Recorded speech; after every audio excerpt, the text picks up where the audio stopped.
ఈ వీడియోలో మనం ఒక ఆప్షన్ ప్రైస్ ఎలా డిసైడ్ అవుతుందో తెలుసుకుందాం అండ్ కరెక్ట్ స్ట్రైక్ ప్రైస్ ని డిసైడ్ చేసుకోవడం ఎంత ఇంపార్టెంటో కూడా తెలుసుకుందాం. ఒక ఆప్షన్ ప్రైస్ ని ఇన్ఫ్లుయెన్స్ చేసేది ఒక మ్యాథమెటికల్ మెజర్స్, వాటిని మనం ఆప్షన్ గ్రీక్స్ అంటాం. మొత్తం 5 ఆప్షన్ గ్రీక్స్ ఉన్నాయి. ఒకటి డెల్టా, ఒకటి గామా, ఒకటి తీటా, ఒకటి వేగా, ఒకటి రో. అంతకన్నా ముందు మనం ఆప్షన్ చైన్ చార్ట్ ని అబ్జర్వ్ చేసినట్టయితే ఇన్ ద మనీ ప్రైజెస్ చాలా ఎక్కువ ఉంటాయి, అట్ ద మనీ ప్రైజెస్ కొంచెం తక్కువ ఉంటాయి, out of the money prizes చాలా తక్కువ ఉంటాయి. ఇక్కడ మనం అబ్జర్వ్ చేసినట్టయితే at the money 22,500 option price అనేది 100 రూపీస్ అరౌండ్ ఉంటే 22,300 in the money price around 260 ఉంది and 22,600 out of the money price around 35 rupees ఉంది. ఇప్పుడు ఒక లాట్ 75 క్వాంటిటీస్ ని బై చేయాలంటే మనకి అవుట్ ఆఫ్ ద మనీ చాలా తక్కువ దొరుకుతుంది, అలాగే ఇన్ ద మనీ చాలా ఎక్కువగా దొరుకుతుంది and at the money modern price లో దొరుకుతుంది.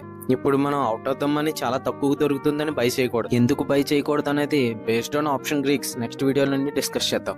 నెక్స్ట్ రీల్ లో ఆప్షన్ ట్రేడింగ్ కోర్స్ గురించి ఇంకా డీటెయిల్ గా తెలుసుకుందాం. అంటిల్ దెన్ ఫాలో మీ.